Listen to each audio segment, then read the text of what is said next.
কিচ্ছু, বড় লোক হতে চাস খোকা, বড় লোক হলে কৃষ্ণ ভুলে যা। এ জগতে যার যত তালা বাড়ে তাদের তত জ্বালা বাড়ে।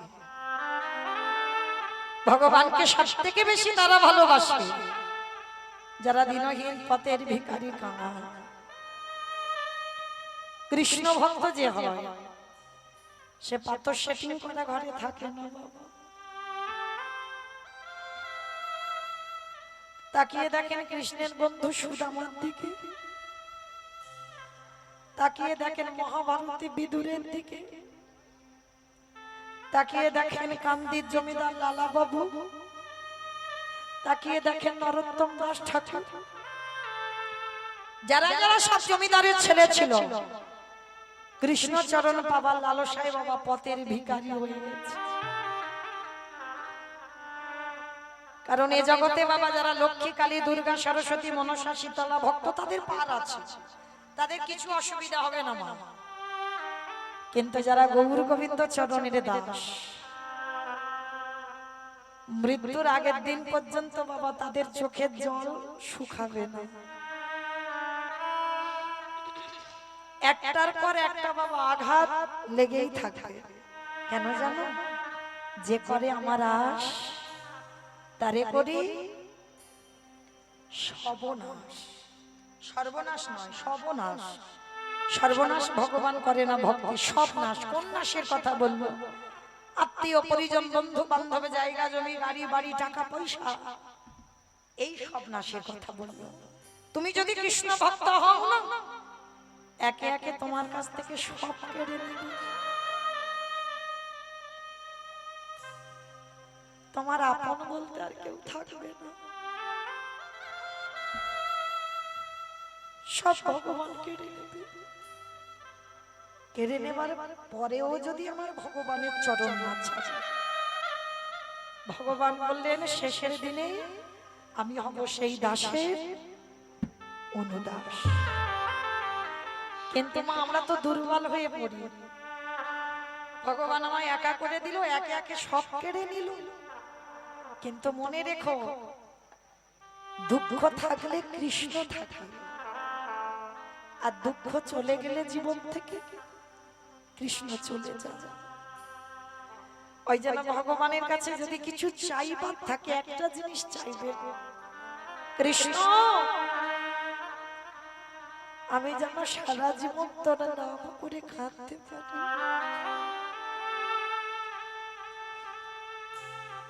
আমার কাছ থেকে তুই সব কেড়ে নিবি, কিন্তু চোখের জলটা কোনোদিন আমার কাছ থেকে কেড়ে নিবি না। এটুকু ভগবানকে বলবে। সংসার করব বলে এলাম, সংসার দিলি, সব দিলি, টাকা পয়সা, জায়গা জমি, গাড়ি বাড়ি, সম্পত্তি সব হলো, কিন্তু কৃষ্ণ আমি যেন তোকে কোনোদিন ভুলে না যাই। কৃষ্ণ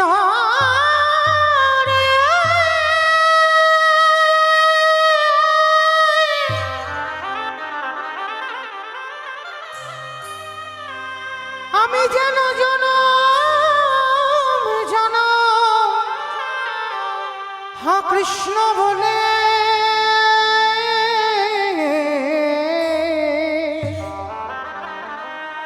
হা কৃষ্ণ বলে কাঁদিতে পারি।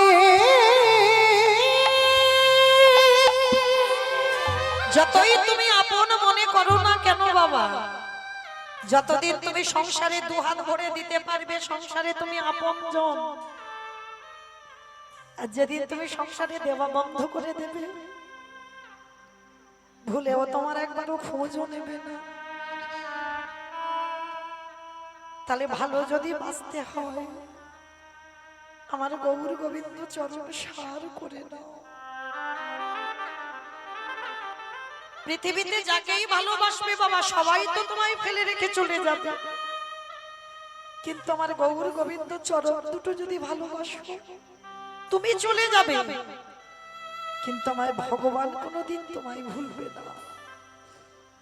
তাই বলি ওরে মন, এই জগতে সংসারে আপনে আপনে করেছো যারে,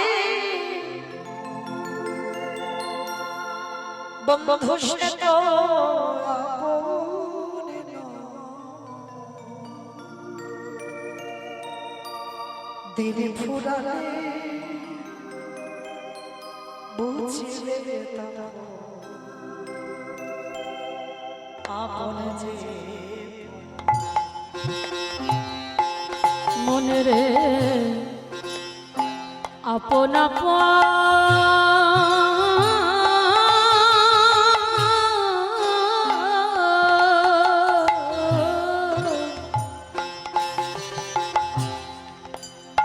আপন আপন করেছ যারে,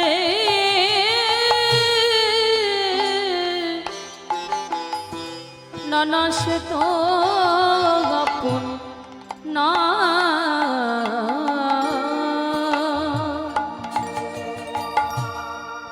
দিন ফুরালে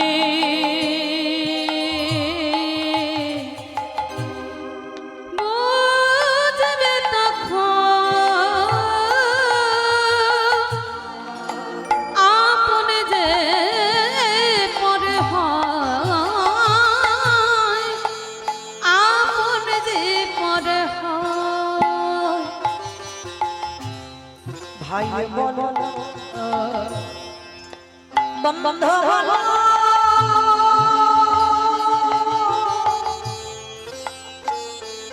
কেউ তো কারো ওরে কেউ তো কারো ওরে মনামা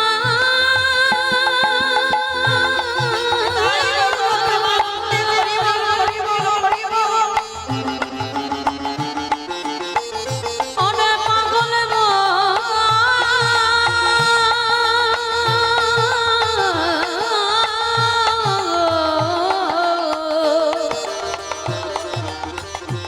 ওরে মনামা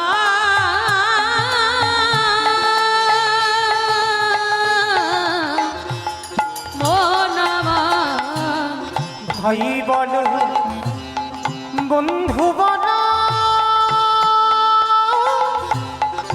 কেউ তো কারো না ওরে মহা কেউ তো কারো না। দু চার দিনে দেখা শোনা ওরে দু চার দিনের দেখা শোনা, পথের পরিচয় কেউ তো কারো নাই, কেউ তো কারো না, কেউ তো কারো না, কেউ তো পাগলে মনে রে কারো না, ওরে মহা কেউ তো বিহারীকে শেখালো খোকা, জীবনে বড় লোক হতে চাইবি না, যদি চাইতে কিছু হয় কৃষ্ণের কাছে দুঃখ চাইবি, কষ্ট চাইবি, ব্যথা চাইবি, বেদনা চাইবি, ও ছাড়া কিছু চাইবি না। ছোট্ট বিহারী বলছে ওমা ঠিক আছে আমি কথা দিলাম আমি আর বড় লোক হতে চাইবো না, কিন্তু মা গো তুমি তো লোকের বাড়ি কাজ করে করে আমায় এত বড় করেছো, ওমা আমিও কাজ করব। কি কাজ করবি বাবা তুই? কেন আমি তো ঘোষের ছেলে, আমি অন্য কিছু কাজ না পারি, আমি তো গরুর কাজগুলো করতে পারবো। তুই দাঁড়া আমি পাশের গ্রামে একটু গোয়ালা পাড়াতে যাই। ছোট্ট বিহারী ছুটতে ছুটতে গেছে গোয়ালা পাড়ায়। বাবুজি ও বাবুজি তোমার গোয়ালে দেখলাম অনেকগুলো গরু বাছুর আছে, দাও না গো আমার একটু গরু বাছুর চড়াতে। আমার মার খুব কষ্ট গো, লোকের বাড়ি কাজ করে, আমায় এত বড় করেছে, আমার মার আর কাজ করতে দেব না, আমি কাজ করে আমার মাকে খাওয়াবো, দাও না গো দু চারটে গরু চড়ানোর কাজ। ওইটুকু দুধের ভালো। ওর কথা শুনে বড় লোকটার হৃদয়টা কেঁপে উঠেছে। আহা এতটুকু দুধের বালু মায়ের দুঃখ মোচন করবে বলে কাজে এসেছে। এই ছেলে, আমার ওই গোয়ালে 6টা গরু আছে, চড়াবি তুই। বলছে শোনো, আমি তো 6টা গরু চড়াতে পারবো না, যদি 2-3টে দাও তাহলে পারবো। ঠিক আছে, তাই চড়াবি। আর শোন, তুই 1 মাস গরু চড়াবি, তোকে 25 পয়সা মাইনে দেবো, মানে চারানা। লীলাটা তো এখনকার নয়, তখনকার দিনে চারানার অনেক দাম ছিল, 25 পয়সার অনেক মূল্য। মনে মনে বিহারী ভাবলো, 25 পয়সা যদি মাসে আমার মার হাতে দিই, তাহলে আমার মার দুঃখ তো মোচন হবে। ওই বড় লোকটার বাড়িতে কাজ পেয়েছে, প্রতিদিন সকাল সকাল বেরিয়ে যায় বিহারী ওই গরুগুলো নিয়ে মাঠে, আর ওই ঘাড়ে পান্তা ভাতটা নিয়ে নেয়, আর সেই সারা দুপুর তো গরু চড়ায়, আর বিকাল বেলা ফেরে। আর বিহারীর তো একটা খেলা, কি খেলা জানো? ব্রজের কানুরে কোন দুঃখে তুই রাজা হলি দ্বারকাপুর। একটু উলুধ্বনি দাও। ওরে ব্রজের কাননে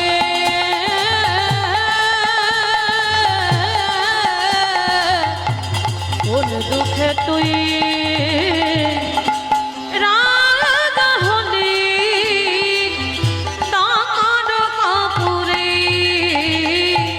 বাজিয়ে বাজে ঘটেরে বেনু চটাবি না আদিতি ধেনু।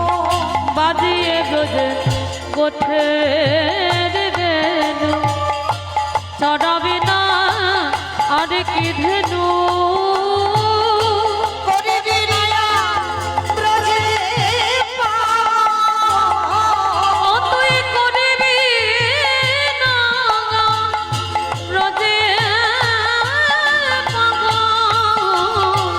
তোরে মাসির সরে। কোন দুঃখে তুই রাজা হলি দ্বারকাপুরে। ব্রজের কাননে কোন দুঃখে তুই রাজা হলি ওরে ও দ্বারকাপুরে দ্বারকাপুরে। এবার বিহারী বাবা সারা দুপুর রোদে রোদে গরু সরিয়েছে, বিকাল বেলা ঘরে ফিরবে। আর বিকাল বেলা আস্তে আস্তে বাবা রাস্তা দিয়ে আসছে, আর এই মাঠে যেমন আমি কীর্তন গাইছি, এই রকম কাটোয়া কাঞ্চন নগরে কয়েকজন ভক্ত মিলে ভাগবতের আসর করেছে। ওরে বাবা,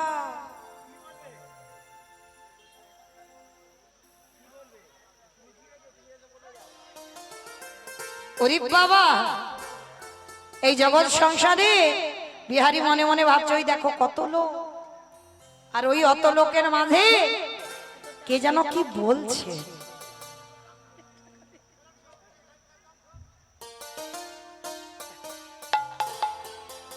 রাধে রাধে।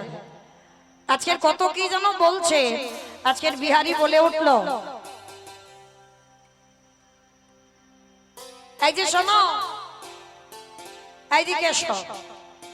পাঠক ঠাকুর পাঠে বলছে, শোনো, বৃন্দাবনে একটা কৃষ্ণ নামে বড় লোকের ছেলে আছে, তাদের 9 লক্ষ ধেনু আছে, 24 জন বন্ধু আছে।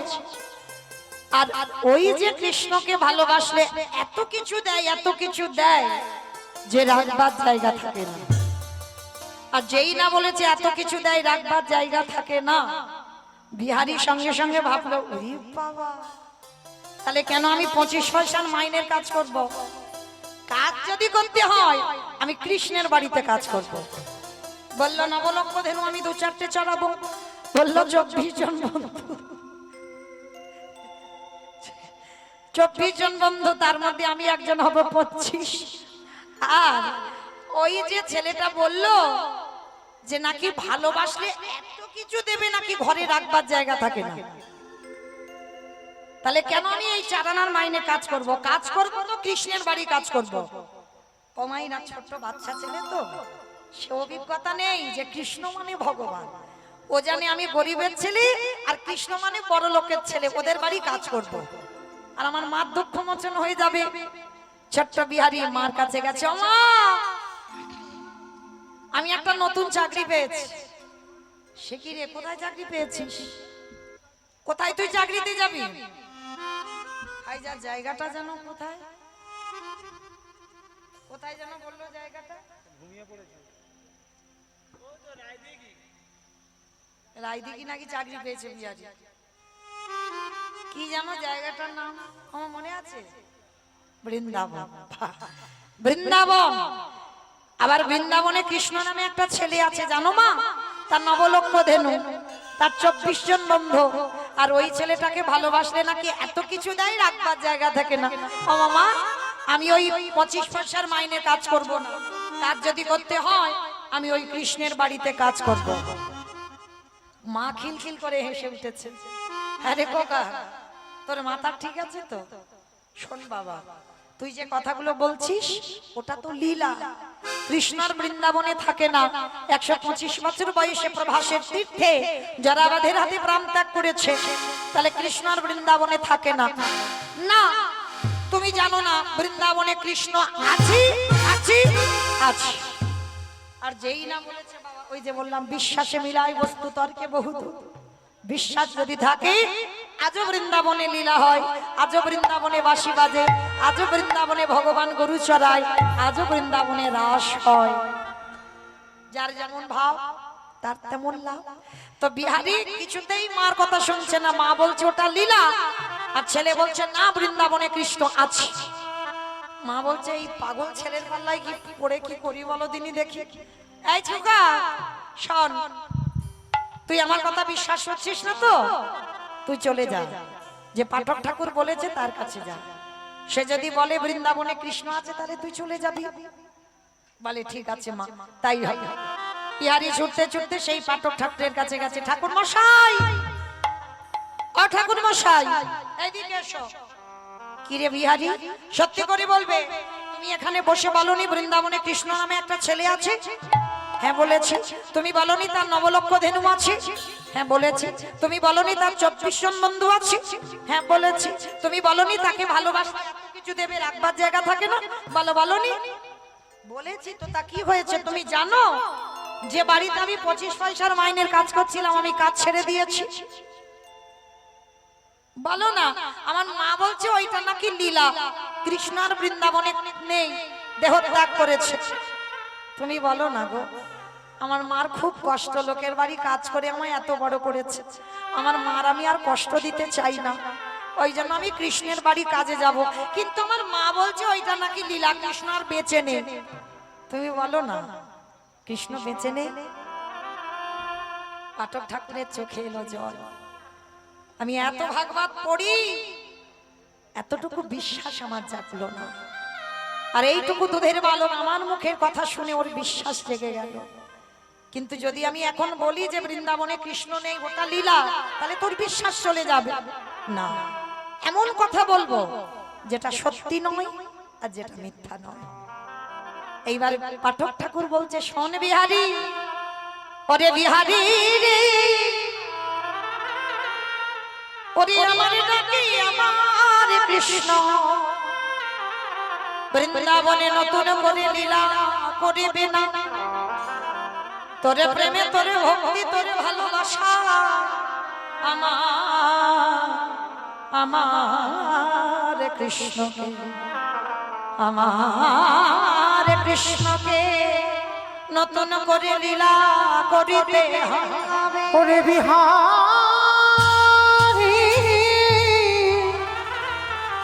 ওরে এমন অনুরাগী না হলে কি কৃষ্ণ পাওয়া যায়?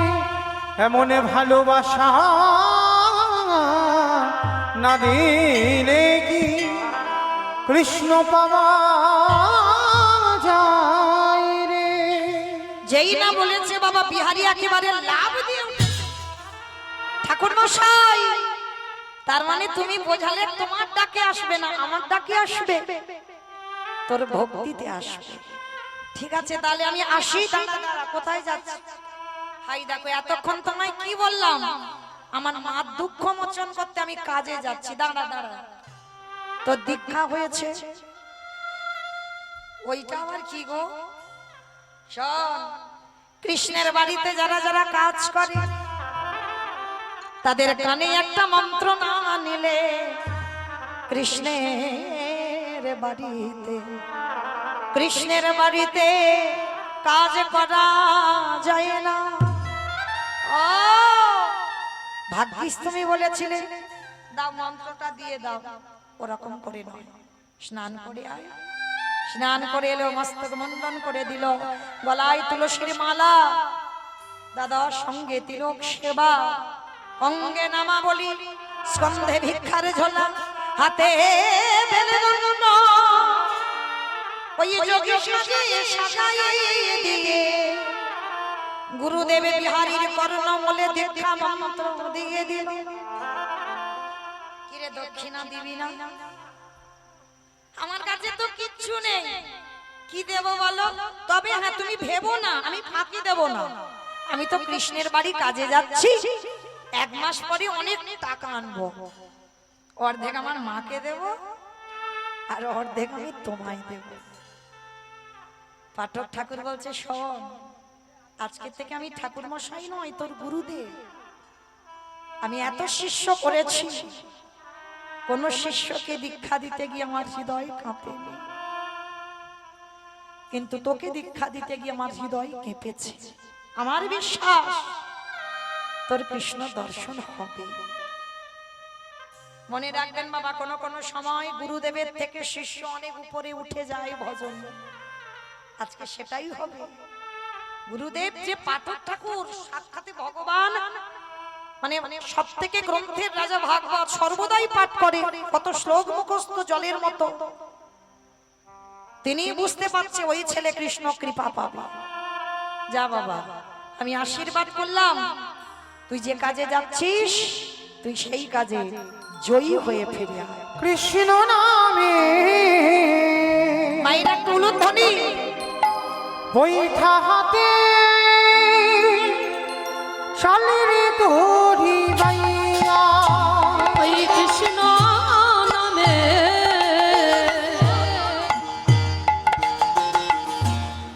বৈঠা হাতে চলে রে তোরি বাইয়া, ওরে হো আকুল গাঙে নৈয়া, কৃষ্ণ নামে বৈঠা হাতে চলে রে তোরি বাইয়া। আকাশ ঘিরে মেঘে জমেছে, ভয় কিরে তা কৃষ্ণ আছে, কৃষ্ণ নামে ঘন ভাষা, দেহে বেড়ে গোরাইয়া, ওরে ও তাই বন্ধুরা প্রেমানন্দে হরি বল হরি বল। গানের আইয়া, এখন কৃষ্ণ কৃষ্ণ নামে বৈঠা হাতে চলে রে তোরি বাইয়া, কৃষ্ণ নামে বৈঠা হাতে চলে রে তোরি, চলে রে তোরি বাইয়া, কৃষ্ণ চলে রে তোরি বাইয়া। যেই না বলেছে বাবা, বিহারীর আশীর্বাদটা নিয়ে ছুটতে ছুটতে যাচ্ছে কোথায়? বৃন্দাবন, কৃষ্ণের বাড়িতে কাজ করবে বলে। 1 সপ্তাহ অনাহারে অনিদ্রায় আর চলতে পারে না, কথা বলবার ক্ষমতা নেই, অনাহারে অনিদ্রায় কৃষ্ণ এবার কাছে করে নে না বন্ধু, আর যে আমি চলতে পারি না, একবার দেখা দে না, একবার দেখা দে না। ও মায়েরা, ভক্ত যদি কায় মনোবাক্যে ডাকে ভগবান কি থাকতে পারে? যেমন কুরুক্ষেত্রের মাঠে বাবা যারা গীতা পাঠ করেন, দেখবেন গীতার ছবিটা দেখেছেন? গীতার ছবিটা ভগবান ঘোড়ার লাগাম ধরে আছে, ভগবান নিচেতে, ভগবানের মাথায় ছাতা নেই, ভগবান বৃষ্টিতে ভিজবে, রোদে পুড়বে, ভগবান নিচেতে দাঁড়িয়ে আছে, আর ভক্তকে রথের উপরে বসিয়ে রেখেছে, সেখানে মাথায় ছাতা আছে। দেখবেন গীতার ছবিতে ভালো করে লক্ষ্য করুন, এই হলো আমার ভগবান। নিজে কষ্ট পাবে কিন্তু আমার ভক্ত যেন ভালো থাকে। ভক্তের সামনে সর্বদা ঢাল করে পেতে রেখেছে হৃদয়টা। যত আঘাত আমার কৃষ্ণ অঙ্গে আগে নেবে, তারপরে ভক্তের কাছে যাবে। তা যে ভক্তের জন্য ভগবানের এত অহিতুকি কৃপা, সে ভক্তটা তো যেমন তেমন ভক্ত নয় বাবা। সে ভক্তের তালিকাটা কেমন ছিল জানো? বংশের তালিকাটা, চন্দ্র বংশের তালিকা। বিষ্ণু থেকে ব্রহ্মা, ব্রহ্মার পুত্র উগ্রীব, উগ্রীবের পুত্র সোম, সোমের পুত্র বুধ, বুধের পুত্র পুরুরবা, পুরুরবার পুত্র আয়ুষ, আয়ুষের পুত্র নহুষ, নহুষের পুত্র যজাতি, যজাতির পুত্র যদু, যদুর পুত্র কুরু, কুরুর পুত্র জন্মেঞ্জয়, জন্মেঞ্জয়ের পুত্র গতিশান, গতিশানের পুত্র মনুষ্য, মনুষ্যর পুত্র চারুপাল, চারুপালের পুত্র রুদ্রাসন, রুদ্রাসনের পুত্র হৃদেশ, হৃদেশের পুত্র রক্তিনাথ, রক্তিনাথের পুত্র ব্যাভি, ব্যাভির পুত্র দুষ্মন্ত, দুষ্মন্তর পুত্র ভরত, ভরতের পুত্র ইক্ষ, ইক্ষর পুত্র সংবরণ, সংবরণের পুত্র সুধন, সুধনুর পুত্র সহদ্র, সহদ্রর পুত্র যবন, যবনের পুত্র কৃতি, কৃতির পুত্র উপরিজবশ, উপরিজবসুর পুত্র জরাসন্ধ, জরাসন্ধর পুত্র সহদেব, সহদেবের পুত্র সমাচি, সমাচির পুত্র কুশ, কুশুর পুত্র জম্ভু, জম্ভুর পুত্র সুরাত, সুরাতের পুত্র বিহরত, বিহরতের পুত্র আজুকানো, আজুকানোর পুত্র অগ্রধর, অগ্রধরের পুত্র দেব ঋষি, দেব ঋষির পুত্র ঋক, ঋকের পুত্র বিদিক, বিদিকের পুত্র পতিত, পতিতের পুত্র শান্তনু, শান্তনুর পুত্র বিচিত্র বীর্য, বিচিত্র বীর্যের পুত্র পাণ্ডু, আর পাণ্ডুর তৃতীয় পুত্র যে রথে বসলো, যার নাম হলো তৃতীয় পাণ্ডব অর্জুন। নিতাই গৌর হরি বল, হরি বল, হরি বল। এত বড় বংশের ছেলে যদি ভগবান তার সামনে ঢাল হয়ে দাঁড়াতে পারে, মা আমরা কৃপা পাবো না? আমরা ভালোবাসতে জানি না, ডাকতে জানি না, তাই তো পাই না। আজকের বিহারীর দিকে তাকিয়ে দেখেন, এক সপ্তাহ অনাহারি অনিদ্রায় যখন রাস্তাতে পাটা আটকে আছাড় খেয়ে পড়ে গেল, চিৎকার করে ডাক দিল, বন্ধু দেখা দে, ওরে বন্ধু রে, দেখা দে কৃষ্ণ রে, দেখা দে কৃষ্ণ রে, কত দূর আর গেলে দেখা দে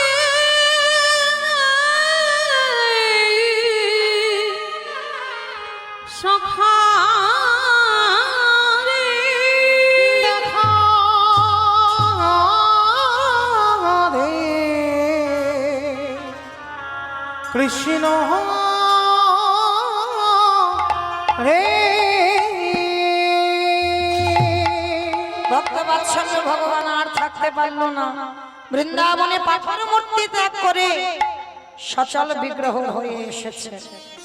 বিহারীকে পরশ করেছে, সব জ্বালা জুড়িয়ে গেল। ভগবান ছলনা করে বলছে, এই তোর নাম কি? আমি বিহারী। বিহারীর তো আর কোনো জ্বালা নেই, ভগবান স্পর্শ করতেই জ্বালা জুড়িয়ে গেল। পরশমণি পাথর লোহাতে ঠেকালে লোহা সোনা হয়, আর আমার ভগবান পরশমণির থেকে আরো মূল্যবান। ভক্তকে পরশ করলে তার হৃদয় সোনার থেকে আরো দামি হয়ে যায়। বিহারীকে বলছে, এই তোর নাম বিহারী। বিহারী বলছে, তোমার নাম কি গো? ভগবান মনে মনে ভাবছে, আমার তো অনেক নাম, কিন্তু এখন আমি যে নামটা বলবো, আমার নাম বিপদ ভঞ্জন মধুসূদন। যারা যারা বিপদে পড়ে আমি তাদের রক্ষা করবার জন্য আসি। ও তুমি বিপদ ভঞ্জন? আচ্ছা বিপদ ভঞ্জন, তুমি বলতে পারবে কৃষ্ণের বাড়ি কত দূর? ভগবান হেসে উঠেছে। বাবা জলে দাঁড়িয়ে জল জল ফুলে বাজাচ্ছে, মানে জল কই, অথচ জলে দাঁড়িয়ে সামনে কৃষ্ণ। বলছে, কৃষ্ণ কোথায় বলতে পারবি? তার বাড়ি কোথায় বলতে পারবি? ভগবান তো অন্তর্যামী, সব জানে। মনে মনে ভাবছে, এত সোজা সরল ছেলে, কি করে বলবো যে বৃন্দাবনে কৃষ্ণ আর নেই? ওটা লীলা। তুই যেটা শুনে এসেছিস যে কৃষ্ণের বাড়ি কাজ করবে, নবলক্ষ ধেনু 24 জন বন্ধু, সেই লোভে পড়ে এসেছে, কিন্তু কি করে আমি বোঝাবো? না না না, আমার মন্দিরে যে পূজা দেয় তার তো বাড়ি অনেক গরু আছে, আমি মিথ্যা করে বলে দিই ওইটাই কৃষ্ণের বাড়ি। আর ছোট্ট সোজা সরল ছেলে, ও কিছুতেই ধরতে পারবে না। ভগবান ইচ্ছা করে বলে দিল, ওই তো, ওই যে বাড়িটা দেখতে পাচ্ছিস ওটা কৃষ্ণের বাড়ি। ও ঠিক আছে, তুমি চলো আমাকে একটু নিয়ে। ভগবান মনে মনে ভাবছে, এই রে, এবার আমার হাত ধরে আর যদি না ছাড়ে, ধরতে দেওয়া এখন যাবে না।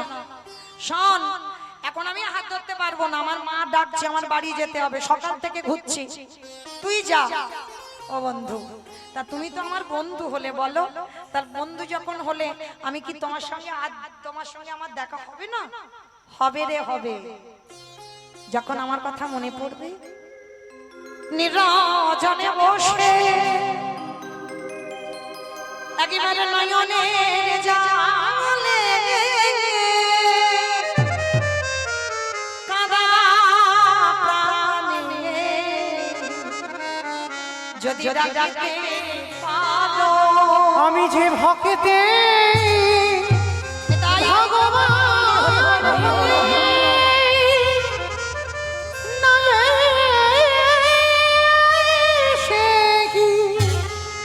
রহিতে পারি, আমি যে ভক্তে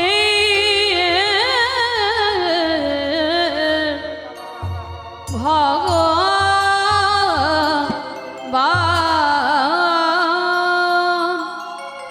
যেই না বললেন বাবা আমি যেতে পারবো না, বিহারি ছুটতে ছুটতে চলে গেছে, ভগবান অন্তর্ধান হয়ে চলে গেছে। আর সেই বাড়িতে গিয়ে, ওটা বঙ্গুজির পূজারীর বাড়ি, তাকে দিয়েছে কৃষ্ণ কৃষ্ণ। পূজারী বেরিয়ে এসে বলছে, এই কে তোর কৃষ্ণ? কোথার কারোর কৃষ্ণ? তুই থাকিস কোথায়? নাম কি? বাড়ি কোথায়? বাবা মা কে? অনেক প্রশ্ন। বিহারীর একটা উত্তর, আমি এসেছি বর্ধমান থেকে আমার মায়ের দুঃখ মোচন করতে। তুমি বলো না গো, এটা কি কৃষ্ণের বাড়ি? পূজারীর চোখে এলো জল, পূজারীর চোখে এলো জল। এতটুকু ছেলে মায়ের কষ্ট মোচন করবে বলে বৃন্দাবনে কাজে, আবার কৃষ্ণের বাড়ি। এ কি জানে না যে যে গল্পটা শুনেছে ওটা লীলা? কিন্তু আমি একে কি করে বোঝাবো এটা কৃষ্ণের বাড়ি নয়? বিহারী আবারও বলছে, আমি জানি গো এটা কৃষ্ণের বাড়ি, আর তুমি কি কৃষ্ণের বাবা? আরো কেঁদে উঠল। এ ছেলেটাকে তো সত্যিটা বলা যাবে না।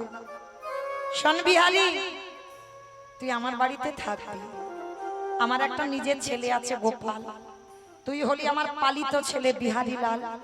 আর হ্যাঁ, কৃষ্ণ আমার একটা ছেলে, তবে ও হঠাৎ কারোর সঙ্গে সাক্ষাৎ করে না। যদি কেউ অনেক করে ডাকতে পারে তাহলে তার সঙ্গে সাক্ষাৎ হয়। কি গো মায়েরা, সত্যি নয় আর মিথ্যাও নয়, মানে অনেক করে ডাকলে সাক্ষাৎ হয়। তা বিহারী তো ছোট ছেলে, বলছে ও নিয়ে তুমি ভেবো না, আমি এমন কায়দা জানি না, এমন কায়দা করে ডাকবো ও আমার কাছে ছুটে আসতে বাধ্য। বেশ বেশ, আশ্রয় পেয়ে গেল। একটা কথা মা কান খুলে শুনে নাও, তুমি যদি কৃষ্ণ ভক্ত হও সারা জীবন কাঁদতে তোমার হবে, কষ্ট তুমি পাবে, কিন্তু তোমার অন্ন বস্ত্রের অভাব কোনোদিন হবে না। তোমার যদি আশ্রয় না থাকে তথাপি তোমার অন্ন বস্ত্রের অভাব কৃষ্ণ ভক্তের হয় না। আর কৃষ্ণ ভক্ত যে হয় তার দুঃখ থাকে, ঠিক কথা বাবা, কিন্তু এক কুল ভেঙে এক কুল আবার ঠিক গড়ে যায়। আজকের আমার ভক্ত বাৎসল্য ভগবান এসে দাঁড়িয়েছে কোথায়? বিহারীকে দেখা দেবে তো, কিন্তু বিহারী মাঠে মাঠে গরু চড়াচ্ছে, রোজ গরু চড়ায়, কিন্তু ছেলেটার এখনো চৈতন্য হয়নি। কৃষ্ণের নবলক্ষ ধেনু কই, 24 জন বন্ধু কই, কৃষ্ণ কই। হঠাৎ কিছুদিন গরু চড়ানোর পর আজকের মনে পড়ে গেছে, তাই তো তার নাকি নবলক্ষ ধেনু, 24 জন বন্ধু কই তারা? ও বাবা তো বলেছিল নাকি অনেক করে ডাকতে হয়, তারপরে নাকি দেখা দেয়। তা আমি ডাকিনি, তা সে আসবে কি করে? দাঁড়াও একটু দেখে দেখি তো। প্রখর রোদ, মানে কত সোজা সরল ছেলে দেখো। মহাজনেরা বলছেন সরলতা না হলে কৃষ্ণ কৃপা হয় না। শিশুর মতো হৃদয়টা সরল করতে হবে বাবা, তবে ভগবত কৃপা তাড়াতাড়ি হবে। আর যত তোমার হৃদয়ে জড়তা থাকবে, যত ভেজাল থাকবে, যত জিলিপির মতো একেবারে হৃদয়ে পেঁচ আছে না, অনেক পেঁচালো মানুষ, সোজা রাস্তায় গেলে হয় ও ঘুরবে, শুধু ঘুরবে। হ্যাঁ? ভগবান বলছেন কৃপা হয়তো হবে কিন্তু দেরি। সোজা সরল যারা হয়, শিশু যেমন বোঝে না বাবা কে আমার শত্রু কি আমার মিত্র। শিশু কি বোঝে? যদি তুমি শত্রু হও, যদি বাচ্চাকে কোলে নিতে যাও, সে তোমার কোলে উঠে যাবে, সে কিন্তু জানে না ও আমার বাবা মার শত্রু। তুমি যদি কৃষ্ণ ভক্ত হও, সবার আগে মনে রাখতে হবে তোমার সরলতা, তোমার হৃদয় শিশুর মতো যেন সোজা সরল হয়। বিহারীর কি করে সাক্ষাতে ভগবান দর্শন হবে দেখেন। রোদে দাঁড়িয়েছে, দাঁড়িয়ে দাঁড়িয়ে ডাকছে কৃষ্ণ। বাবা বলেছে তোকে ডাকলে নাকি তুই দেখা দিবি, কই দেখি তো তুই আসিস কিনা। মাধব ব্রজ মোহন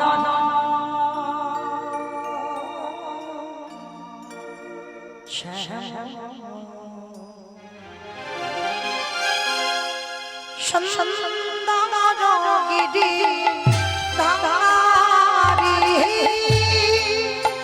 সুন্দর গিরি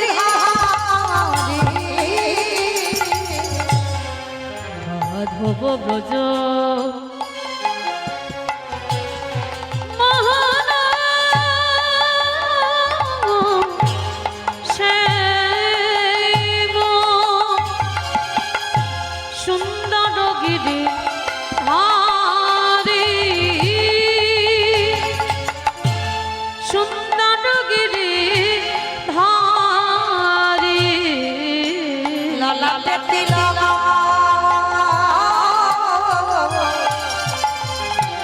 ময়ূর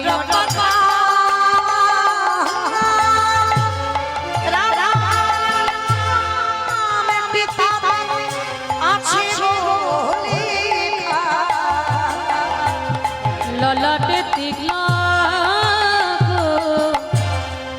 ময়ূর পাখা রাধা নামটি তাতে আছে গো লেখা। বংশী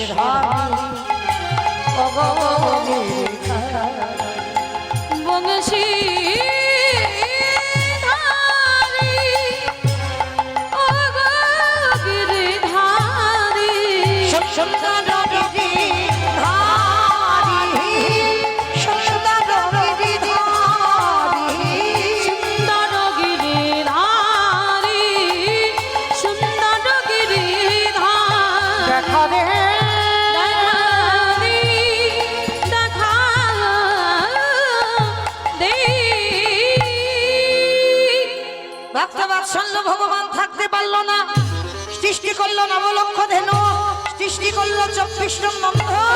ভগবান তাদের মাঝখানে দাঁড়িয়ে মুরলী বাদন করছে। ওই তো ওই তোমার বন্ধু কৃষ্ণ। আজকে যা হলো হলো, কালকে তোর সঙ্গে তোর মাঠে গরু চড়াবো। আজকে আমি সন্ধ্যে হয়ে যাচ্ছে, বাড়িতে যাই। ভেবে দেখেন বাবা, আপনারা আমরা যদি সাক্ষাতে ভগবান দেখতে পাই, ফেলে রেখে চলে যাব? বিহারী বলল আজকে যাই, কালকে তোর সঙ্গে তোর মাঠে গরু চড়াবো। বিহারী চলে গেল, ভগবান অন্তর্ধান হয়ে চলে গেল। পরের দিন বিহারী মাঠে এসেছে, আর পরের দিন হয়ে গেল মা একাদশী। ও মাইরা, কতজন একাদশী করেন গো? একবার হাতটা তোলেন তো দেখি।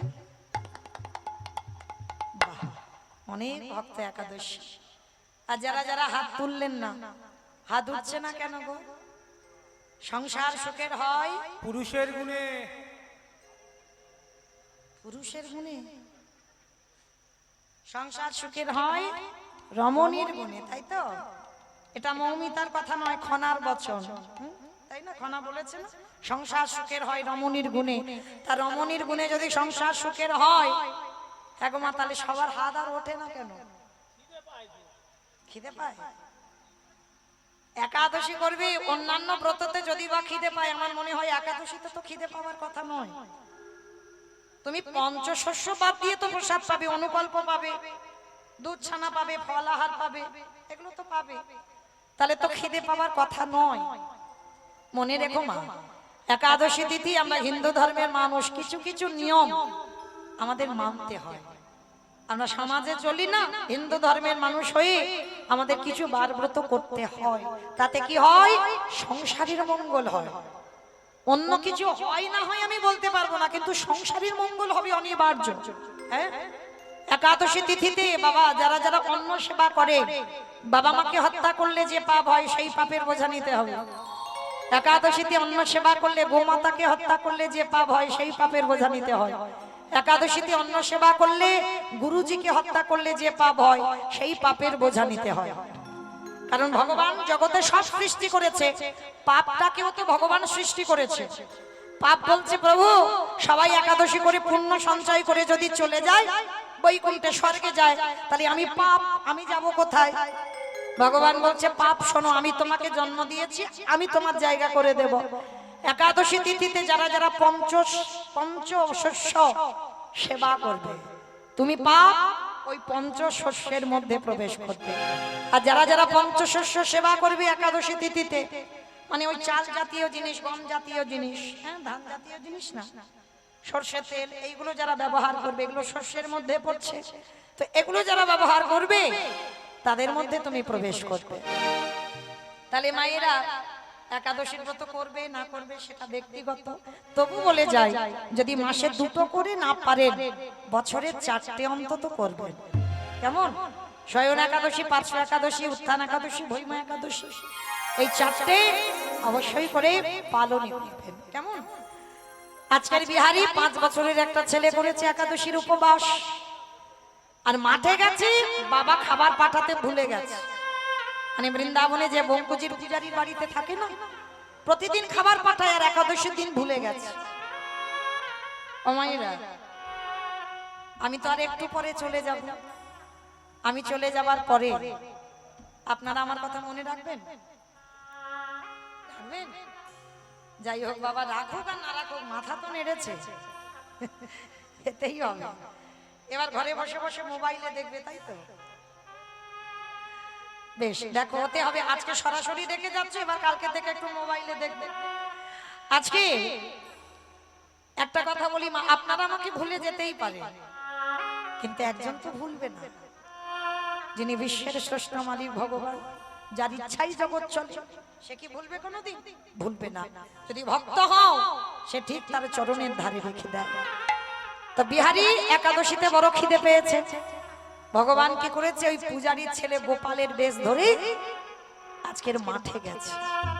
আর মাঠে গিয়ে আমার ভগবান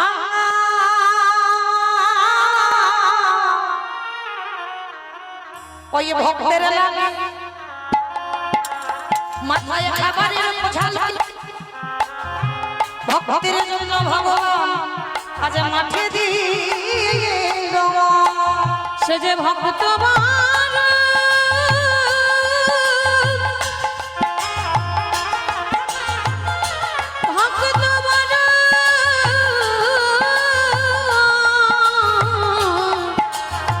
ভালো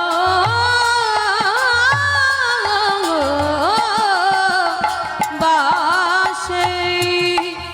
যারা গীতা পাঠ করেছেন বাবা, গীতার একটা শ্লোক আছে, অনন্য চিন্তয়ন্ত মানজ জন কর্য কষ্টত তেষারিত্যাভিযুক্তানাম যোগক্ষেয়াম বাহম। এর মানেটা কি গো? ভক্ত যদি অন্যান্য চিন্তা বাদ দিয়ে শুধু গোবিন্দ চিন্তায় মগ্ন হয়, আমার গোবিন্দ বললেন সেই ভক্তের যদি সেবা না হয়, আমি যোগক্ষেম বহম মহম, ভক্তের বোঝা ভগবান মাথায় করে বইয়ে দিকে আসে। সে যে ভক্তের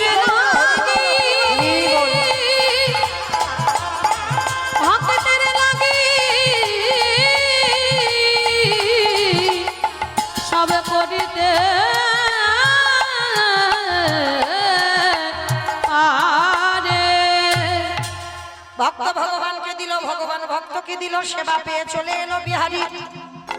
আমার বিকালবেলা বিহারী এসে বলছে, বাবা একদিন আমি নয় উপবাসে থাকতাম, তা বলে তুমি ওইটুকু ভাই গোপালকে মাঠে পাঠিয়েছো খাবার নিয়ে? আর আসল গোপাল সে কোমরে হাত দিয়ে বলছে, "এই, মিথ্যা বলছিস কেন? আমি কি মাঠে গিয়েছিলাম?" ওমা, ও তো যায়নি, ভগবান ওর রূপ ধরে গিয়েছিল। পূজারী মনে মনে ভাবছে, আমি মিথ্যা বলছি না, আমার বিহারী মিথ্যা বলছে না, আর আমার ছেলে তো মিথ্যা বলে না, তাহলে মিথ্যা বলছে কে? আমার পৃথিবীর সব থেকে বড় মিথ্যাবাদী কে?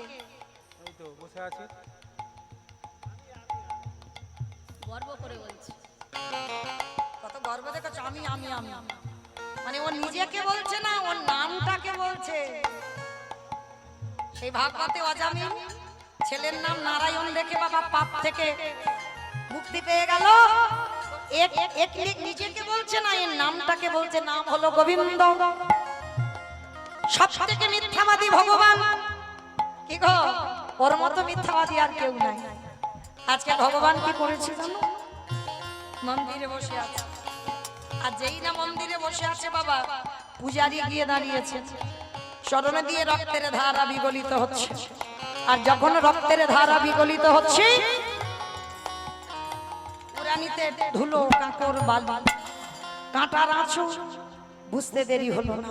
তাহলে মন্দিরের বিগ্রহ মাঠে নেমেছিল। বিহারী, আজকে থেকে মাঠে যাবি না, আজকে থেকে মন্দিরের দারোয়ান হবি। অমাইরা চাকরির প্রমোশন হয়ে গেল, মাইনে বেড়ে গেল। মাঠে গরু চড়ানোর যে মাইনে, আর মন্দিরে যে দারোয়ান হয়েছে ওর মাইনে একটু আলাদা। আর যেই না বললো মাইনে আলাদা, বিহারী দারোয়ান হবি। আর যেই না বলেছে দারোয়ান হবি, সঙ্গে সঙ্গে বিহারী কি করেছে? দারোয়ান হয়ে তো দাঁড়িয়ে আছে। হঠাৎ ভোরের বেলা একটা বুড়ো আর বুড়ি এসেছে। হরি বল। একটা বুড়ো আর বুড়ি এসেছে, তবে ওটা বুড়ো বুড়ি নয়। হরি বল। ওই বুড়ো বুড়িটা কে জানো? শিব আর দুর্গা, তাই না? ওটা বুড়ো বুড়ি নয়। আমায়রা, যেহেতু আমার দাদা ভাই মায়ের মন্দির প্রতিষ্ঠা করেছে, মায়ের পূজা উপলক্ষে কীর্তন নিশ্চয় যজ্ঞ করছেন মায়ের পূজা উপলক্ষে। চলে শক্তি আরাধনা করলে তবে শক্তি মান হওয়া যায়। চলেন একবার সেই মাকে আমরা একবার স্মরণ করি। সবাই একটু মাথাতে একটু কাপড়টা দিয়ে একবার হাতটা জোড়ো করে বসেন। হরি বল সবাই। রাধে। একটু হাত জোড়ো করে সবাই মায়ের উদ্দেশ্যে বলবেন, যেহেতু মায়ের মন্দির প্রতিষ্ঠা। জয়ন্তে মঙ্গলা কালী ভদ্রা কালী কপালিনী দুর্গা ক্ষমা শিবা ধাত্রী স্বাহা স্বাধা নমস্তুতে সর্বমঙ্গল শিবে সর্বার্থ সাধিনী শরণ্যে ত্র্যম্বকে গৌরী নারায়ণী নমস্তুতে সৃষ্টি শ্রীতে বিনাশমানা শক্তি ভূতে সনাতনী গুণাশ্রয়ী গুণময়ী নারায়ণী নমস্তুতে শরণাগত দীনার্ত পরিত্রাণায় পরায়ণে শরদে শারদে হরে নারায়ণী নমস্তুতে या देवी सर्वभूतेषु शक्तिरूपेण संस्थिता नमः शिवाय नमः शिवाय नमः शिवाय नमः या देवी सर्वभूतेषु मत्रिरूपेण संस्थिता नमः शिवाय नमः शिवाय नमः शिवाय नमः या देवी सर्वभूतेषु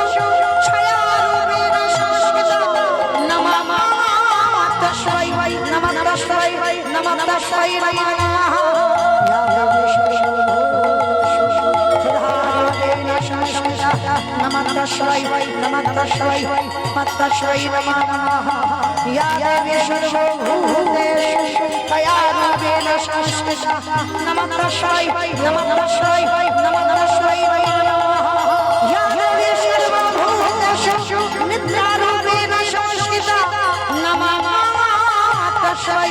নমঃ তস্मै নমঃ তস্मै নমঃ নমঃ মা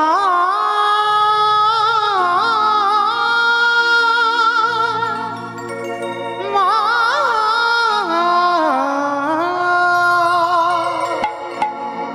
গণেশ জাননী ত্রিশূলধারী অসুর নাশিনী তারা দিকি দিগন্ত ত্রিশূলধারী দুর্গে দুর্গতি হারা গণেশ জাননী ত্রিশূলধারী অসুর নাশিনী তারা দিকি দিগন্ত ত্রিশূলধারী দুর্গে দুর্গতি হারা দুর্গে দুর্গতি হারা দুর্গে দুর্গতি হারা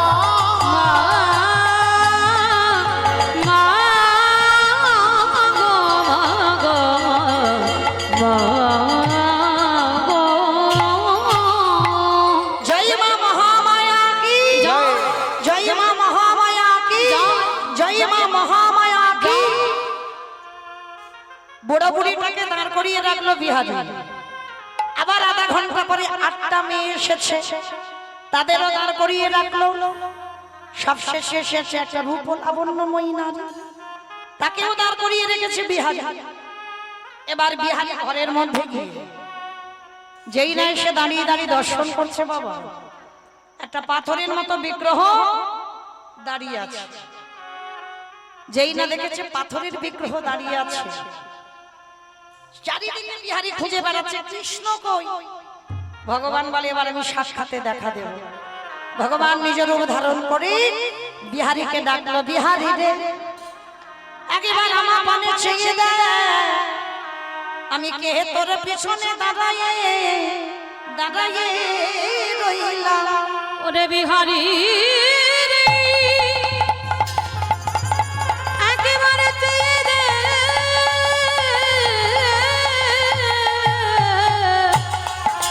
আমি কে দাঁড়ায়ে রইলাম। পিছন ঘুরে বিহারী দেখলো কৃষ্ণের মতো দেখতে একজন দাঁড়িয়ে আছে মানুষ হয়ে কে তুই আমি তোর বন্ধু কৃষ্ণ যার জন্য এখানে কাজে এসেছে দূর তুই তো ভগবান কৃষ্ণ ওরে বোকা যে আমায় যেমন ভাবে ভালোবাসে কেউ যদি বলে বন্ধু হয়ে যাই বন্ধু কেউ যদি বলে পুত্র হয়ে যাই পুত্র কেউ যদি বলে পতি হয়ে যাই পতি কেউ যদি বলে চরণের দাস হয়ে যাই চরণের দাস কেউ যদি বলে ঘরের দারোয়ান হয়ে যাই বলি রাজার মতো তারে ঘরে দারোয়ান আমি হয়ে যাই তার ঘরের দারোয়ান। ও হ্যাঁ রে বাইরে বুড়ো বুড়ি দুটোকে বলে শিব দুর্গা পরে 8টা মেয়েকে বলে 8টা সখী শেষে একটা মেয়ে লোটাকে কত সুন্দর রূপ বলে ওইদিকে চোখ তুলে তাকাবি না ওটাই আমার সব আমি রাধা দাস রাধা দাস রাধা দাস ইহাতে সন্দেহ যা কোটি যুগ ভজয়ে বিফল জনমতা আমি সারা জনম ওই চরণে বিক্রি হইলাম ও হ্যাঁ রে ওই মেয়েগুলোকে রাত্রিবেলা ডেকেছিস কেন বলে প্রতিদিন আসে কেন বলে প্রতিদিন এই মন্দিরে যুগল নৃত্য হয় নৃত্য মানে নাচ গান আমার একটু দেখাবি দেখাবো আরে দাঁড়া দাঁড়া দাঁড়া দাঁড়া দেখাবি তো পরে মাইনে দিবি না অনেকদিন তো কাজ করলাম মাইনের জন্য তো এসেছি আমার মা দুঃখ মোচন করব মাইনেটা দে ভগবান এসে বলছে বল কি মাইনে চাস ওরে কানাই রে কি গো মা এতক্ষণ কীর্তন গাইছি এই গরমে কষ্ট করে মাইনেটা না নিলে হয় আমাদের মতো মাইনে বিহারি চাইনি বিহারির মাইনেটা কি ছিল জানো ওরে কানাই রে বর্ধমানে আমার জন্ম দুঃখী মা বসে বসে কাঁদে যেদিন আমার মায়ের নিদানের সময় হবে 4 জন বাঁশের তোলায় নিয়ে যাবে কানাই রে মায়ের হাতে ধরে ভব নদী পার পারে করে করে দিবি যেদিন নিদানের সময় হবে ভব নদী পার করে দিবি। বলল ভব নদী পার করে দিস। আচ্ছা বেশ তথাস্থ তাই দিলাম বিহারি, আর কি চাস? যার জন্য তোরে দেখা পেলাম, আমা বলো তো দেখি কার জন্য দেখা পেল? গুরুদেব দেহ শুদ্ধ করে দিল না, আর গুরুদেব দক্ষিণা চেয়েছিল। বিহারি বলছে শোন, ওই গুরুদেবের নামটা তোর চরণের ধারে লিখে রাখিস। বলল তাই হবে। তাহলে গুরুদেবকে কৃপা করলো, মাকে কৃপা করলো। ভগবান বলছে ও বিহারি তুই নিজের জন্য কিছু চাইবি না? বলে আমি তো সব থেকে বড় ধনী। ও মাইরা বলো তো পৃথিবীতে সব থেকে ধনী কে? যাদের অনেক টাকা আছে তারা ধনী? তারা ধনী নয়। তাহলে কারা ধনী? যে জন কৃষ্ণ প্রেম সম্পদ অর্জন করে এ জগতে সেই তো ধনী। এ জগতে সেই তো ধনী, কৃষ্ণ চরণ ছাড়া আনা জানে না। এ জগতে সেই তো ধনী। ও মাইরা, বাহ্যিক জগতের যদি অর্থ জমাও তোমার দেহের সুখ হবে, ভালো গয়নাগাটি পরবে, এসি ঘরে ঘুমাবে, বাহ্যিক জগতে সুখ পাবে, দেহের সুখ হবে। আর পারমার্থিক সম্পদ যদি তুমি অর্জন করো, তোমার দেহের সুখ নয়, তোমার আত্মার সুখ। এইটা ভুলে গেলে হবে না। তাহলে ধনীকে সেই ধনী হয় যে বাবা পারমার্থিক সম্পদ লাভ করে যে আত্মাকে সুখ দিতে পারেনি। তাই গৌর হরি বল হরি বল হরি বল। তাই এবার বিহারী বলছে বেশ, তাহলে দেখি একবার ডাক, কেমন ওদের নিয়ে নাচ গান করিস। শিব দুর্গা এসে দরজায় পাহারা দিল, অষ্টসখী পরিবৃতা হলো, আর আমার গোবিন্দ রাধারানীকে বামে নিয়ে দাঁড়ালেন। আর সখীগণ সবাই মিলে নয়ন ভরে দর্শন করছেন যুগল। শুধু সখীগণ নয়, শিব দুর্গা নয়, আপনারা আমরাও রাধা গোবিন্দকে যুগলে দিলাম। তবে মা মনে রাখবেন, ভগবান দেখতে বৃন্দাবন, নবদ্বীপ, হরিদ্বার, দক্ষিণ ভারত, পশ্চিম ভারত যেতে লাগে না। যাহা আছে বিশ্ব ব্রহ্মাণ্ডে তাই আছে তোমার দেহ ভাণ্ডে। যদি গুরু চরণাশ্রয় করে, যদি কুলকুণ্ডলী জাগরিত করে, যদি আজ্ঞা চোখটা একবার খুলতে পারো, এই মরা চোখে ভগবান নয়, যদি ত্রিনয়ন একটা চোখ আছে ভিতরে সেটা বন্ধ থাকে, ওই জ্ঞান চোখ যদি খুলতে পারো, দেখতে পাবে তোমার হৃদয়ে মাঝে যুগল বসে আছে। ওই হৃদয় মন্দির আলো করে, হৃদয় মাঝে যুগল বসে আছে। এইবার ভগবান যুগলে দাঁড়ালেন, সবাই মিলে যুগল দর্শন করলেন। চলেন মায়েরা, যারা যারা এখনো প্রসাদ পাননি অবশ্যই প্রসাদ পাবেন। কেমন প্রসাদ পেয়ে তারপর নিজ নিজ গৃহে গমন করবেন। মনে চাহে প্রাণে চাই ওগো দিলে যাই যাবে গো। কি গো মায়েরা, যাবার সময় একটু ভজন গাইতে গাইতে যাওয়া হোক। তোলো দেখি হাত একবার, সবাই একসঙ্গে আমার সঙ্গে তালে তালে করো তালি, কেমন?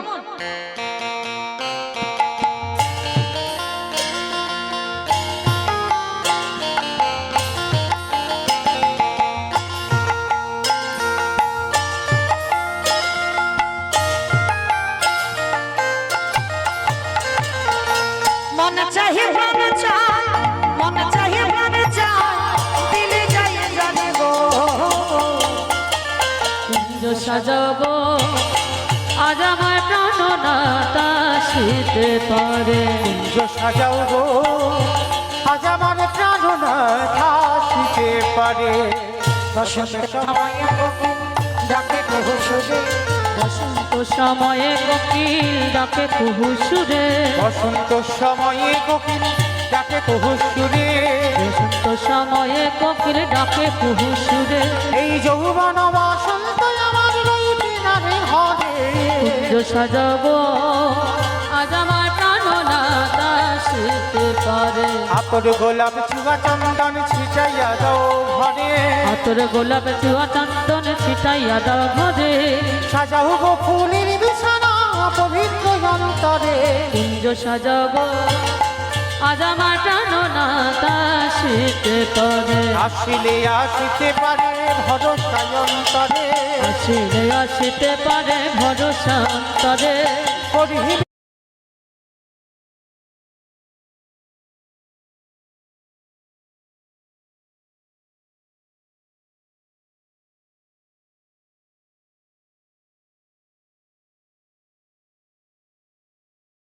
ঈশ্বর পরম কৃষ্ণ ঈশ্বর পরম কৃষ্ণ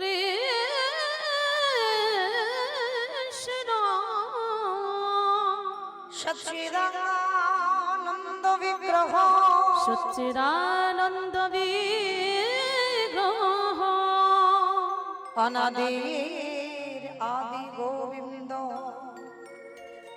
যিনি সর্ব কারণে কারণ যিনি সর্ব কারণে হরি বল হরি বল কারণ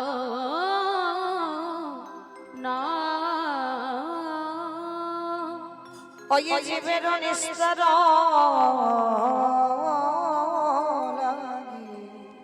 নিস্তর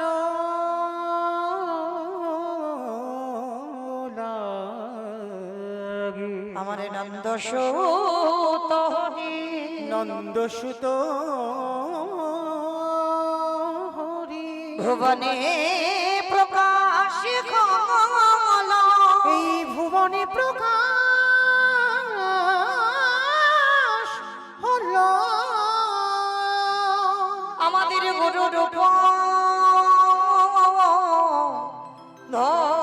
ধরি গুরু রূপ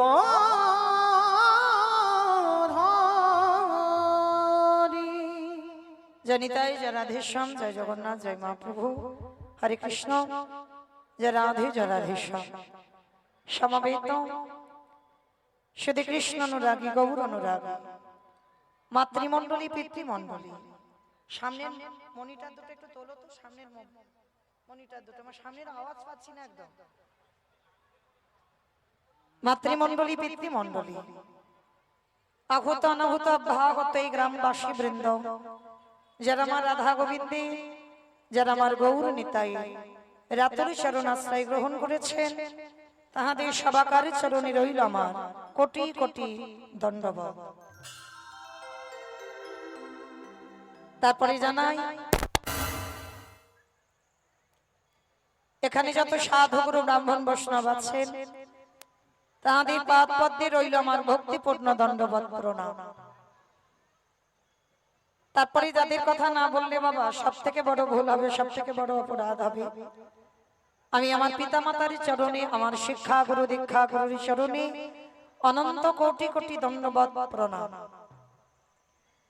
তারপরে বিশেষ করে যাদের চরণে প্রণাম দেওয়া উচিত, যে বাড়িতে আজকের ভক্ত সেবা, যে বাড়িতে আজকের মায়ের পূজা উপলক্ষে হরিনাম সংকীর্তনের যে রাধে মাননীয় দিলীপ পুরকাইত মহাশয়, যার প্রাঙ্গণে আজকের হরিনাম সংকীর্তনের আয়োজন, ভক্ত সেবার আয়োজন, মায়ের মন্দির প্রতিষ্ঠা, আজকে এত বড় যজ্ঞ অনুষ্ঠান করছেন জেনে কীর্তন জগতের সর্বকনিষ্ঠাতম কীর্তনিয়া হয়ে আমি মৌমিতা ঘোষ, আমি আমার সম্প্রদায়ের তরফ থেকে সর্বাগ্রে তাদের চরণে জানালাম ভক্তিপূর্ণ দণ্ডবত প্রণাম। বাড়ির আত্মীয় স্বজন বন্ধু বান্ধব যারা যারা আছেন, যারা আমার থেকে গুরুজন, তাদের চরণে রইল দণ্ডবত প্রণাম। আর যারা আমার থেকে বয়সে ছোট, তাদের জন্য রইল আন্তরিক শুভেচ্ছা, ভালোবাসা, অভিনন্দন। যেন এই যে মহানাম যজ্ঞানুষ্ঠান, এই যে আজকের মায়ের মন্দির প্রতিষ্ঠা, ভক্ত সেবা, আরো বিশেষ করে বাবা যতজন ভক্ত এসেছেন সবার জন্য আমার এই দাদা ভাই প্রসাদের আয়োজন করেছেন। কেউ অভুক্ত হয়ে যাবেন না। সর্বাগ্রে একটাই কথা মনে রাখবেন, এই ভগবত সেবা হরিনাম সংকীর্তনে প্রসাদ পাওয়া এটা সৌভাগ্যের ব্যাপার। তো আপনারা যখন এসেছেন পদধূলা দিয়েছেন,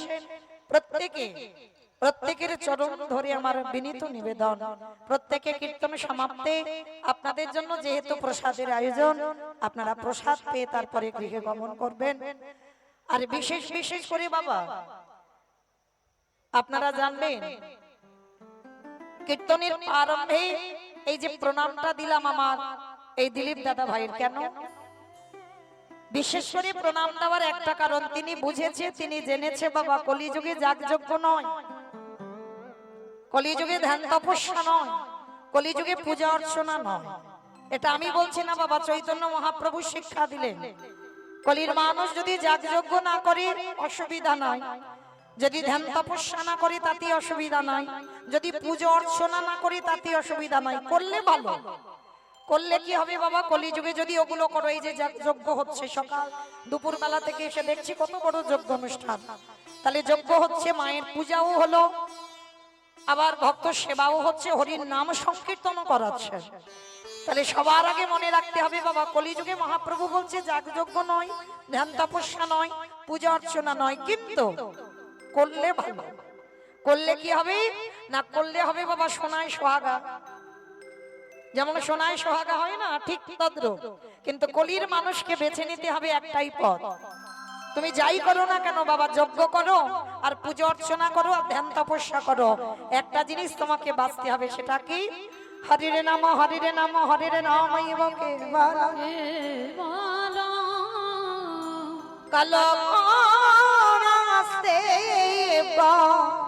নাও আসতে নাও আসতে গতির গতির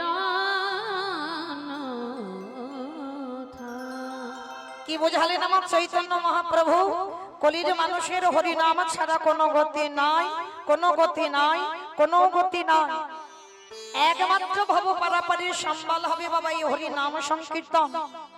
ভালো করে একটু বিচার করে দেখেন, এই যে দাদা ভাই এত সুন্দর ঘর বেঁধেছে, এত সুন্দর, দুপুর বেলা থেকে দর্শন করলাম তো, খুব সুন্দর বাড়ি, খুব সুন্দর মায়ের মন্দির, কিন্তু চিরস্থায়ী নয়।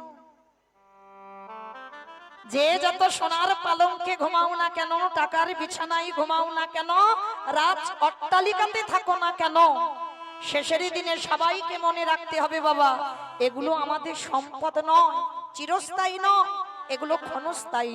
আজকে তোমার আছে, কালকে অন্য কারোর হয়ে যাবে, ওটা তোমার নয়। তাহলে আমার যদি একান্ত চির সম্পদ হয়, সেটা হবে আমার গৌর গোবিন্দ চরণ। এ দুটো চরণ ছাড়া বাবা তোমার আপনার কেউ নয়।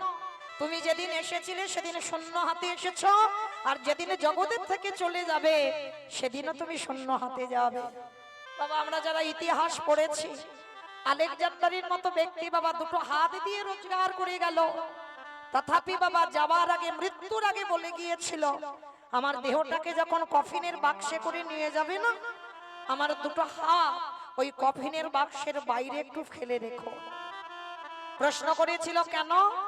আলেকজান্ডারের মতো ব্যক্তি বোঝাতে চাইলো, আমি সমাজকে জানাতে চাই যে আমি আলেকজান্ডারের মতো ব্যক্তি, দেখো আজকে যেমন দুটো হাত দিয়ে কত রোজগার করেছিলাম, কিন্তু যেদিন ঘরে ফিরছি যেমন এসেছিলাম শূন্য হাতে, আমার ফিরতে হবে ওই শূন্য হাতে। তাহলে বাবা সাথী হবে কে? কর্মফল। এই দিকে খুব খেয়াল রাখবে বাবা, কর্ম আমাদের ছাড়বে না। না ছেড়েছে ভগবান কৃষ্ণচন্দ্রকে, না ছেড়েছে আমার রঘুপতি রামচন্দ্রকে, না ছেড়েছে বাবা কলিযুগে আমার চৈতন্য মহাপ্রভুকে। ছেড়েছে কি? রামচন্দ্রকে সরুজ নদীর জলে প্রাণ ত্যাগ করতে হলো, ভগবান কৃষ্ণচন্দ্রকে প্রভাসের তীর্থে প্রাণ ত্যাগ করতে হলো, চৈতন্য মহাপ্রভুকে 48 বছর বয়সে জগন্নাথ ধামে প্রাণ ত্যাগ করতে হলো। তাহলে ভগবান নিজে নিজেকে ছেড়ে দিল না, আর আপনারা আমরা তো তুচ্ছ বাবা। তাহলে মনে রাখতে হবে মা, সাথী হবে আমাদের কর্মফল। কতদিন সাধু সঙ্গ করলাম, কতদিন ভক্ত চরণ আশ্রয় করলাম, কতদিন আমি সৎ সঙ্গ করলাম, কতদিন আমি ধর্মকে আঁকড়ে ধরলাম, কতদিন আমি হিন্দু ধর্মের মানুষ হয়ে, আমার সনাতন ধর্মের মানুষ হয়ে আমার হিন্দুত্বটাকে বজায় রাখতে পারলাম। কারণ এইটা ভুলে গেলে হবে না বাবা, আমরা সনাতন ধর্মের মানুষ। এটা যারা ভুলে যায় বাবা, অন্তিমকালে তাদের দশা যে কি হবে না জানি, গোবিন্দ কি ব্যবস্থা করে রাখবে। এই আমাদের হিন্দুত্বটাকে বজায় আমাদেরই রাখতে হবে, তাহলে কর্ম ছাড়বে না মা। আর বিশেষ করে একটা কথা বলি, এই যে আজকের কীর্তন শুনতে বসেছেন, জানেন তো কালকের একটা খুব ভালো তিথি আছে, তাই না? বলেন তো কি তিথি গো? অক্ষয় তৃতীয়া। বাহ! এই যে কালকের অক্ষয় তৃতীয়া, জানো তো মা, যা যা করবে, যদি কারোর সঙ্গে ঝগড়াঝাটিও করো, মানে কারোর সঙ্গে মারামারিও যদি করো, সেটা অক্ষয়। কালকে যা যা কিছু করবে সবটা অক্ষয়। তাহলে বাবা কি করতে হবে? অবশ্যই আমাদের কর্তব্য সাধু সঙ্গ করব, ভগবানের আরাধনা করব, যেগুলো আমাদের সাথে যাবে বাবা, অক্ষয় থাকবে। আর কালকের ওই দিনটাই বাবা, এই যে আমরা শাস্ত্র জ্ঞানী যারা বসেছি এখানে, পৃথিবীতে যত পাপী তাপী মানুষ আছে বাবা, একটা জায়গায় ডুব দিলে আমরা পবিত্র হয়ে যাই। বলো তো কোনটা? গঙ্গা, তাই তো? অন্তত মহাজনেরা বলছেন বৎসরে একবার গঙ্গায় ডুব দিতে হবে। কেন? সারা বছরে তুমি যত পাপ কর্ম করেছো, সকল পাপ কর্ম থেকে তুমি মুক্তি পেয়ে যাবে। তাহলে সারা জীবনে যত পাপ করব, একটা জায়গায় ডুব দিলে বাবা আমার পাপ থেকে মুক্ত।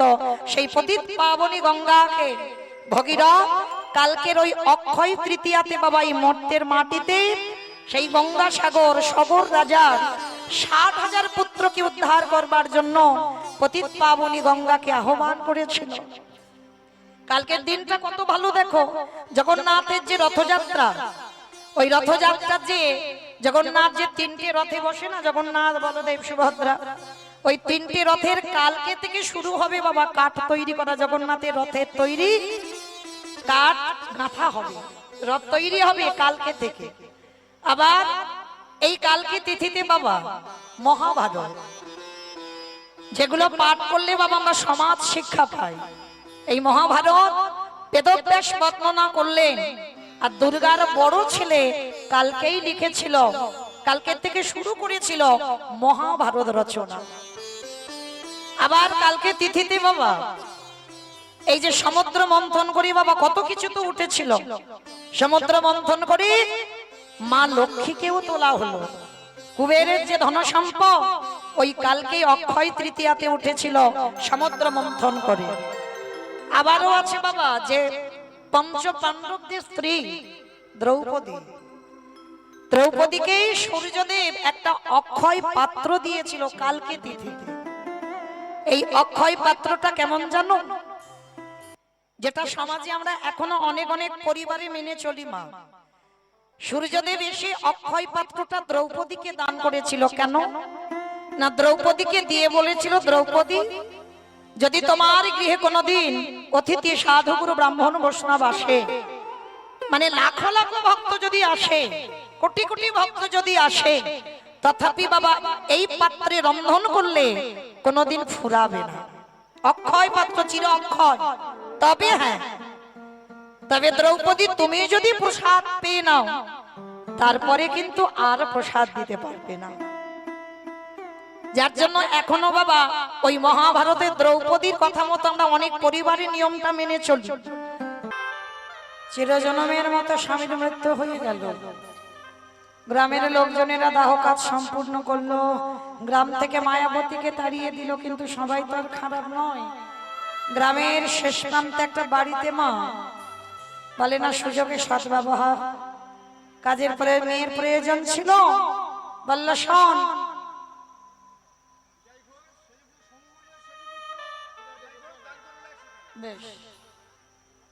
আজকে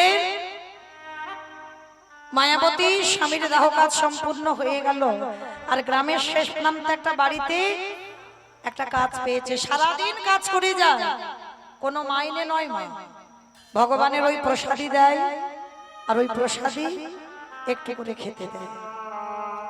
আর দেখতে দেখতে মায়ের 10 মাস 10 দিন, আর ওই 10 মাস 10 দিন যখন পূর্ণ হয়ে গেল, মার কোল আলো করে একটা ছোট্ট ফুটফুটে পুত্র সন্তান এলো। তার নাম রেখেছিল বিহারী লাল। ছেলেটা দুঃখের সংসারে এলো, মায়াবতী হলো তার বাবা, মায়াবতী হলো তার মা। ছেলেটা একদিনের বাচ্চাকে নিয়ে মা কাজে যায়, ওই ছোট্ট ছেলেটাকে রেখে রেখে মা কাজ করে, কাজ না করলে তো তাড়িয়ে দেবে। আর এইভাবে চলতে চলতে মা দেখতে দেখতে ছেলেটার বয়স দাঁড়ালো 5 বছর। আর ওই 5 বছরের ছেলেটাকে রেখে মা কাজে যায়। বিকাল বেলা যা খাবার প্রসাদী আনে, ওই প্রসাদী বিহারি পায়। কিন্তু ছেলে যখন দিনে দিনে বড় হয় তখন তো খিদেও বাড়ে। মায়াবতী কত রাত বলতো, বাবা আমার খিদে নেই, বাবা তুই খেয়ে নে। ছোট বাচ্চা তো বুঝতে পারতো না, নিজেই খেয়ে নিত। সারা রাত মা জল খেয়ে কাটিয়ে দিত। আজকের এমন একটা দিন এসেছে বাবা, যে বাড়িতে কাজ করে মা সে বাড়িতে কোনো প্রসাদই দেয় না। আর শূন্য হাতে সন্ধ্যাবেলায় মা ফিরছে, ছোট্ট বিহারি ছুটতে ছুটতে মার কোমরটা জড়িয়ে ধরেছে। মা, মা গো খাবার আনো, বড্ড খিদে পেয়েছে, দাও না মা।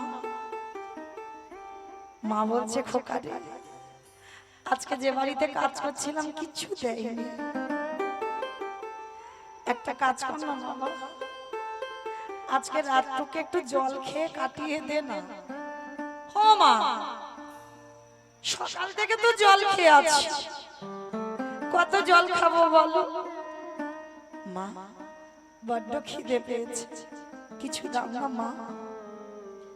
মা মনে মনে ভাবতো, আমি আছি বলে আমার ছেলেটার এত কষ্ট, আর আমি যদি চলে যাই চিরজন্মের মতো, তাহলে একদিন কাঁদবে, 1 সপ্তাহ কাঁদবে, 15 দিন কাঁদবে, 1 বছর কাঁদবে, তারপরে আমার মুখটাই ভুলে যাবে।